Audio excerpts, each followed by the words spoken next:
next part na gagawin ninyo is part number 8. So part number 8 is all about the marketing objectives. So in this section, state the marketing objectives. Arrange the objectives in sequence. Marketing objectives may include brand awareness target and sales revenue objectives. They must be specific, measurable, attainable, realistic, and time-bound.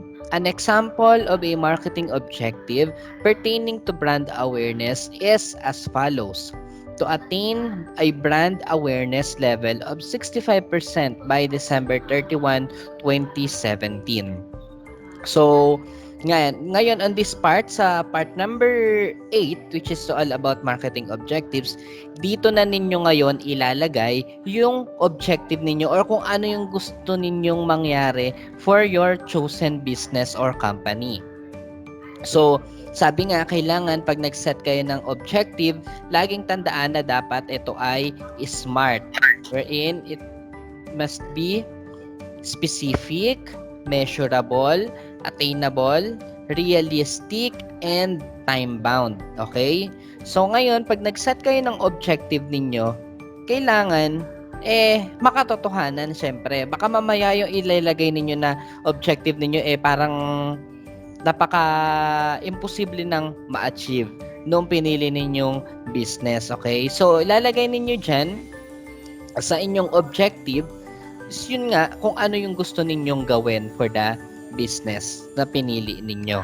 Okay? So, ayan, ang nilagay dyan na example is to attain a brand awareness level of 65% by December 31, 2017. So, napaka-specific, di ba nga, meron nakalagay kung ano yung specific target date. Okay?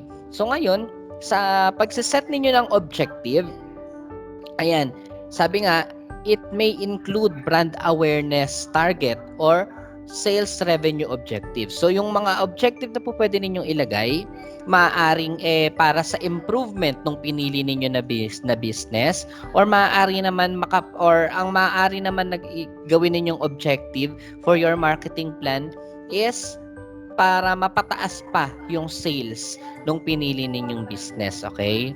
So, maaari. Kahit alin, marami kayong po pwedeng ilagay dyan na objective. Sabi natin na pabilisin yung service, yun nga, brand loyalty program, or tawag dito, pataasin yung sales, pagandahin yung service sa pinoprovide.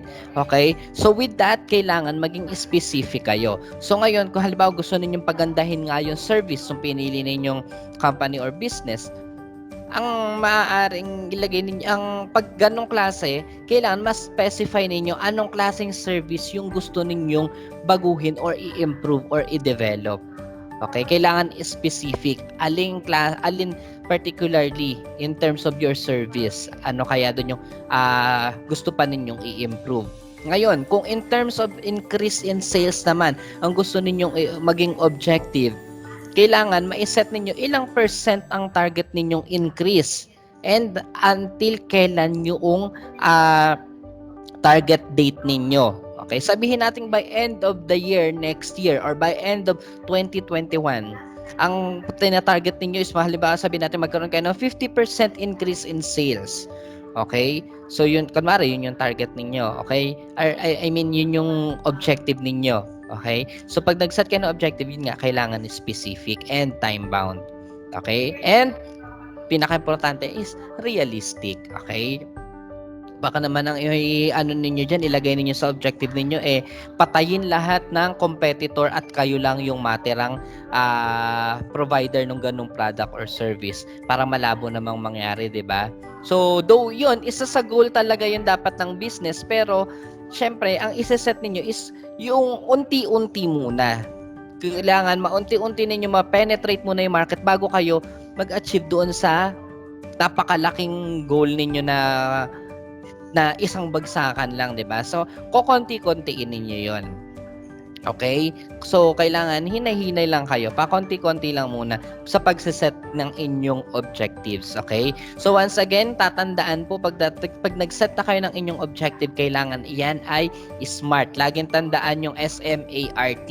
Specific, measurable, attainable, realistic, and time-bound. Okay? So, tandaan, dyan din yung example kung paano kayo maglalagay ng inyong objectives. Okay? Yung objective ninyo is para doon sa pinili ninyo na business or company. Okay? So now, let's proceed with the part number 9. Marketing strategies. In this chapter, marketing strategies are proposed based on a thorough analysis of opportunities and threats, strengths and weaknesses, and the market for the proposed product or service. Strategies must collectively be able to achieve all marketing objectives. So going back with your marketing objectives, once na nakapag-set na kayo ng inyong objective, pagpunta ninyo dito sa inyong marketing strategies, kailangan yung pagsiset ninyo ng strategies yung makakatulong sa inyo para ma-achieve yung sinet ninyo na objective. Hindi po pwedeng, gusto ko tong gawin, ito yung strategy na gusto ko. Ang tanong ba, makakatulong ba iyan para ma-achieve yung sinet ninyo na objective? So yun po ang isa sa alang-alang ninyo pag nagpili kayo or pag pumili na kayo ng strategies na gagamitin ninyo. So, isa-isahin natin.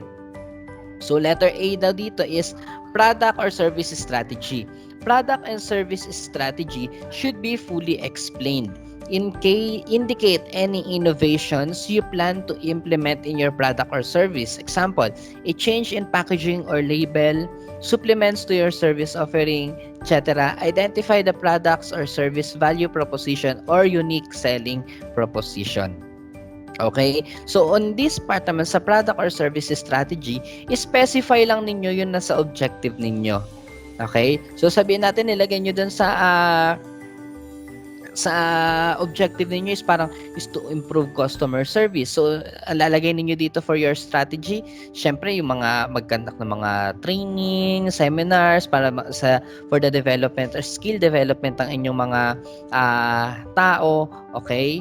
Or mga employees or yung mga frontliners ninyo na humaharap sa mga customers. So that's part of your product or service strategy. And since ang sinet niyo for your objectives is a improve customer service, which is a service, so dito yon ang lalagay ninyo dito, service strategy. Kung halimbawa nilagay naman ninyo sa inyong objective parang improve yung product or i-develop pa yung product. So dito naman, syempre product strategy yung ilalagay ninyo. Okay? Hindi po pwedeng service yung parang ang point nung objective ninyo is service or nakatuon sa service tapos ilalagay ninyo dito sa strategy, product strategy. Service strategy din. Okay? So number 1 daw is target market. Describe in detail the target market of the product or service. Use as many or as few segmentation variables as necessary to outline the target market's geographic, demographic, and psychographic profile. Quantify the size of the target market. If you plan to expand, contract, or totally change your brand's present target market, indicate the changes and justify it convincingly. So, for the target market, balikan lang ninyo yung inyong part. Sana yan? Ito sa market size. Okay? Yung part 7 ninyo.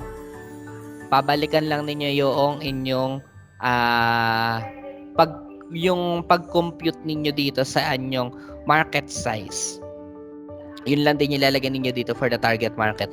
But, specify na ninyo this time dito sa target market yung inyong geographic, demographic, and psychographic profile ng inyong target market. So sabihin natin dito for the target market for the geographic segmentation, specifically ang target market ninyo in terms of geographic segmentation, isabihin natin itong particular area na yun. State ninyo kung ano yung particular area nung target market ninyo.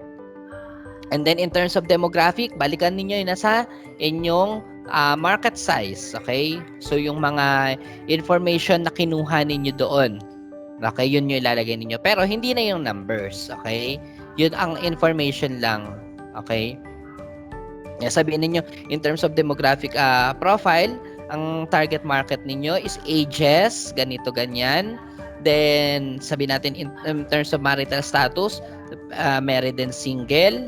Then, in terms of income class level, yung sabihin natin, nasa class A to C, ganyan. And then, in terms of psychographic profile, ano yung lifestyle ng particular target market ninyo. Okay? And then, yun, quantify the size of the target market. Copy lang kayo doon sa inyong market size. Lalagay lang din ninyo yan dyan. Okay? And then, sabi nga, kung kailangan nga ninyo expand, gaya ng instruction ko sa inyo doon sa part number 7, 'di ba? Part 7 ba 'yon? 'Yon. For the market size, 'di ba? Kung kinakailangan expand, pakita lang ninyo kung paano at bakit kailangan i-expand. Okay, 'di ba? Na-discuss na natin 'yon kung paano ninyo ma-expand 'yun yung target market ninyo. Next is brand positioning, number 2. State the current positioning of the brand or service. So, sabihin niyo anong positioning ginagamit ng pinili ninyong market or pinili ninyong company. Okay? So, 'di ba, no nag-discuss sa atin ng positioning, meron tayong tatlo na nabanggit diyan. So, balikan niyo 'yon. Ano yung tatlo na 'yon? Okay? Then, fully explain if you think it is still relevant for use. Kung yung ginagamit ba ng chosen company ninyo, relevant pa daw ba up until now or hindi na? Explain. And then, if revision is needed, state the proposed alternative brand positioning. Fully justify the proposed brand positioning and explain convincingly why it is more appropriate than the current one. Remember that the positioning of your proposed product or service must be, unique, beneficial, and credible, and must revolve around a product or service attribute that is relevant to the target market. So, nabanggit na dyan. Your positioning must be unique, beneficial, and credible. So, ngayon, identify ninyo ano kaya yung ginagawa ng pinili ninyong company or business in terms of their positioning. Then, yung ginagawa ba nila, relevant pa daw ba or hindi na? If not, state your proposal in terms of positioning. Ano kaya ang magandang gawin? And sabi nga, pag nag-set kayo or nag-propose kayo ng bagong positioning strategy, kailangan or tandaan ninyo na dapat ang gagawin ninyo positioning must be unique, beneficial, and credible. Okay? So, yun po yung tatandaan ninyo in terms of the brand positioning. And then, let's proceed with the letter B, which is the pricing strategy. Based on the marketing objectives formulated, decide on a general pricing strategy for the brand. It is possible to implement several pricing strategies for a brand during an operating year. For example, a brand may have a general strategy of going rate pricing but implement promotional pricing during the last quarter of the year. Okay? So, 'di ba nabanggit natin or na-discuss natin on the marketing mix na topic yung different pricing strategies. So, pipili lang kayo doon kung ano yung magandang strategy or applicable na pricing strategy para doon sa inyong chosen company or business. Okay? Then, letter C, distribution strategy. Review the brand's current distribution strategy to determine if it is still applicable for the marketing plan's implementation period. When adjustments or modifications are required, give recommendations as to how the selected brand can be distributed more efficiently. So, identify daw or i-review ninyo kung ano yung current na ginagamit ng chosen company ninyo na distribution strategy. So, meron tayong tatlong distribution type, di ba? Alin kaya doon ang ginagamit nila? And then, determine nga din daw kung ito applicable pa or not. Then, if not, explain ano yung proposal ninyo. Then, Bakit? Then justify. Okay? Then letter D, advertising and promotional strategy. In this section, propose your advertising and promotions strategy. Based on the advertising and promotional objectives and target audience profile, decide on the message, creative style, vehicles, and media you will utilize. Provide details of the media and promotional plan, including location, advertising placements, their frequency, and approximate cost. Also, indicate the mechanics of the trade and consumer promotions, if any, and their corresponding cost. Select media carefully, giving consideration on cost effectiveness. So, for the advertising and promotional strategy, ang gagawin ninyo dito, 'di ba nung diniscuss natin yung 4Ps or yung marketing mix, 'di ba? Under the promotions, marami tayong na-discuss doon. We have the advertisements, we have the promotions, we have the public relations, and we have the publicity. Okay? So, kahit alin doon, pumili kayo doon sa mga yun kung ano ang maganda ninyong gagamitin or pinaka-applicable na po pwedeng gamitin for your chosen brand or for their chosen business or company. Okay? So, kung mapapansin ninyo, dito sa ating marketing strategies, we have the letter A, B, C, and D. So, di ba? Yung marketing strategies na isa-set ninyo, ayan, nakatutok doon sa 4Ps, 'di ba? So yung letter A, it is all about your product or your service. Letter B for the price, letter C is for the place, which is all about the distribution strategy, and letter D is for the promotion. So nandiyan dyan yung apat na P. Okay? So mapagtutuunan talaga ng pansin yung apat na iyon para sa pagsiset ninyo or pagpili ninyo ng strategies na sa tingin ninyo makakatulong para ma-achieve yung sinet ninyo na objective. Okay? Now, let's proceed with the part number 10, which is the tactical implementation. So, tactical implementation. Develop tactics for each strategy. Some strategies may only require as little as 2 tactical plans, while other may need to be supported by 5 or more tactics. In essence, there is no precise number of tactics per strategy. There should be as many tactics as necessary to ensure the success of strategy, but no additional tactic is proposed if it does not contribute to successful strategy implementation. Write a brief discussion of the operating details of each tactic, including timetable as to when each will be implemented. An example of this is provided below. Ayan. So, for this part, letter number 10, tactical implementation, gagawa na ninyo ngayon ng tactics yung mga strategies na sinet ninyo for each doon sa part number 9, di ba? Dapat meron kayong strategy for the product, for the price, for the place, and for the promotion. Okay? So, bawat isa doon yan, lalatagan ninyo ng tactics, okay? Para ma-achieve ninyo yung mga yung objective, okay? So, ano na to, dugtong-dugtong na to, 'di ba? So, yung objective ninyo, gagawa ninyo ng strategy, then yung strategies ninyo, gagawa ninyo ng tactics para ma-achieve yung objective na sinet ninyo. Okay? So, para sa paggawa naman ng inyong tactical implementation, yan, nandiyan dyan yung example kung nakikita ninyo sa inyong mga screen. Ayan. So, we have the tactics column, operating details column, and then the timetable. Okay? So, ganyan lang po. Okay? So, example na nandiyan dyan, establish a warehouse in Cebu. Yun daw yung tactic. So, eto, maaring etong tactic na to, ginawa to para dun sa strategy for the distribution. Okay?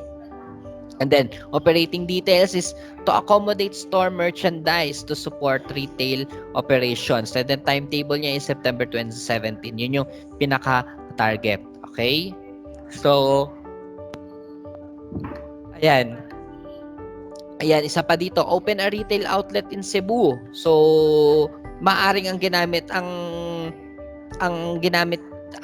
what I mean is for this tactic, ito irrelevant ito for the uh, sa ano to, ang strategy na pinili niya dito is yung market development. 'Di ba? Kung natatandaan niyo ang market development is yung opening or offering the product into new geographic location na kung saan hindi pa na-offer yung product na iyon, 'di ba? So, ang tactic niya dito is open a retail outlet in Cebu. Parang in-specify lang yung strategy na sinet or pinili. Okay? Then operating details is this is to take advantage of the growing market in the Visayas. Then timetable niya is October 2017, okay? So sabihin na lang natin for your marketing plan, ang maaaring ang implementation period noong marketing plan na ginagawa ninyo, sabihin natin by June 2021. Okay? So yan ha. Kailangan ang implementation ng inyong marketing plan is June 2021. Okay? So, bahala kayo mag-set ng inyong timetable. So, yun lang po yung gagawin ninyo on that part ha, sa part number 10, sa tactical implementation.